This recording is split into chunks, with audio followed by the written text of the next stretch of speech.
Chapter 8 of the 4A's Fire Emblem 4 playthrough.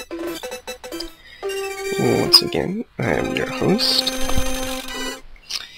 and we will have typical of a fairly full party. It will take 2 episodes to completely go through the initial arenas.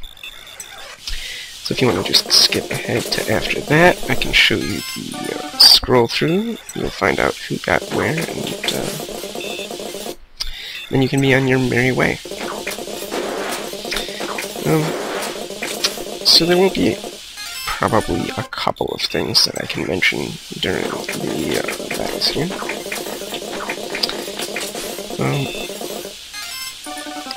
First of which is nothing really particular. Had FE go through first, because she still had the elite ring from last time. After that, I'm going to go through some of my problem childs, as I might call them, the people that tend to have a little more difficulty making it through. So yes, this would include Patty, because most of what she needs to get through the later stages will be sleep sword activations, which don't always happen. And yes, Yohalva is also one of the problem cases. He has low accuracy and axes, and those things combined sort of outweigh his minor near blood. But yeah, so I actually got a really nice string of numbers, and I didn't have to do as much manipulating for Patty as I was expecting in order to get off all of these sleep activations here. You'll also notice that the Luna activations are cutting down a fair amount on sword usage.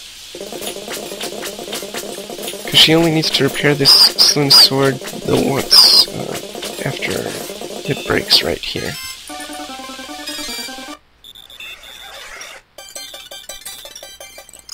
And for a girl of her strength, that's kind of an achievement.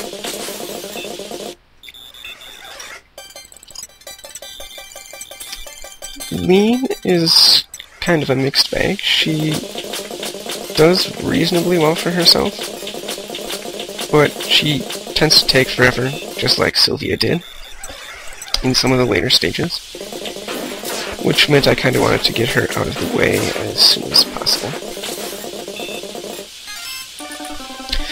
Unlike Sylvia, however, Lean can usually manage most of the arena herself through just defense sword manipulation to get into prayer range, as opposed to needing heals and the like, eating up other people's turns. So Lean is definitely a step up there, and I can't complain too loudly about her.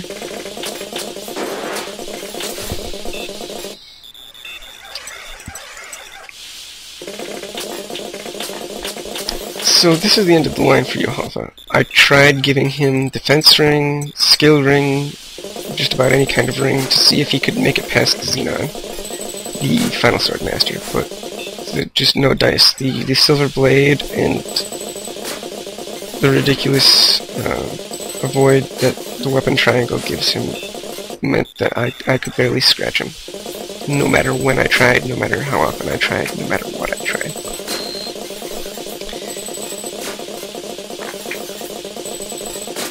And one thing worth noting is that this is only the second arena of the second generation, and already we're seeing several promoted enemies here. So the arena is definitely more difficult than it was in first gen. Although the kids tend to have skills that will, for the most part, rape things. That's another reason why Yohalva gives me troubles. All he has is charge, which makes no effect on arena at all. So I get the feeling that for a lot of the later ones, he's going to need some severe babying.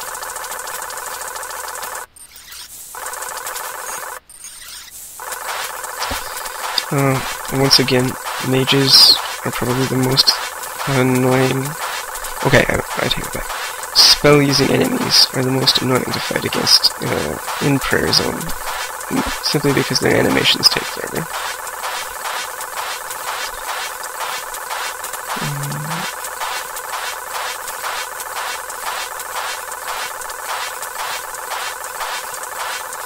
This one actually has continue as well, so that makes him even more of a dick.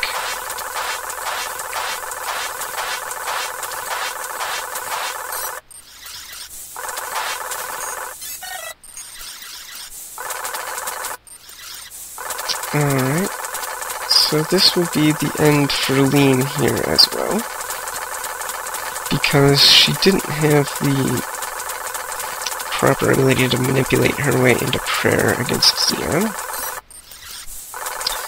So she'll just call it quits at this level, and then I'll go on to Elite Ring passing. So a lot of my hard work with money transferring last chapter is going to pay off dividends here. Getting the Elite Ring to Tinny wouldn't have been possible without Patty's contribution. Same with Skasha a little bit later. And so that will definitely help keep their levels at the positions I would like them to be.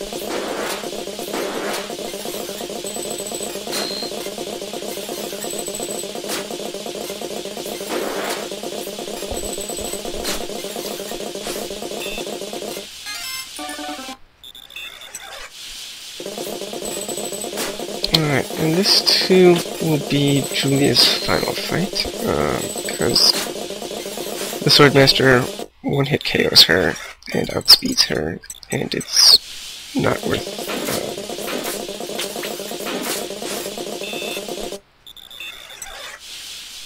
not worth wasting my time trying to abuse my way to victory, because I think it's actually impossible. At least until she gets like a dozen level ups from staves or something.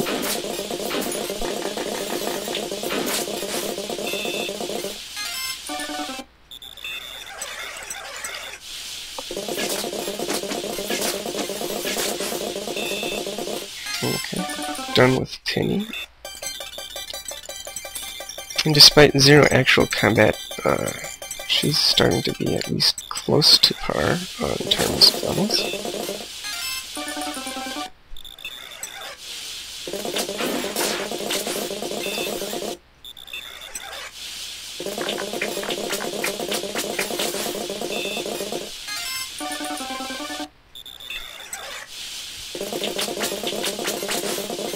And there's not much to say about Ska. He continues to dominate arenas like it was nobody's business.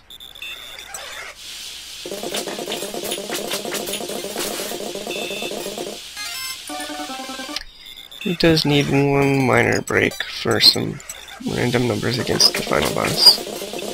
Because this is just kind of a theme. The final boss here is really badass.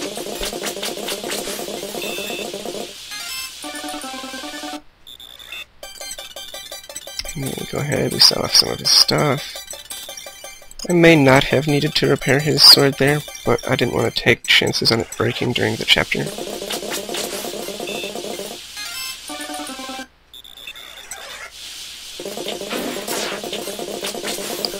I mean, I guess he could have always fallen back to the steel sword, but whatever.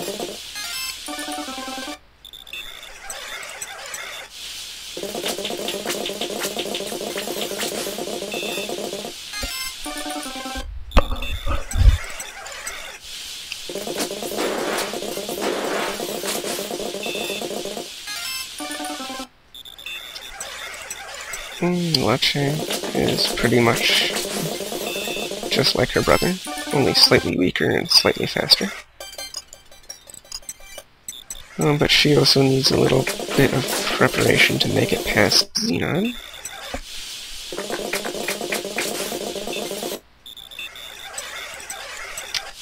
So we have Wi-Fi soften up the random numbers here. It actually takes longer than I was expecting in order for her to get what she needs to make it through.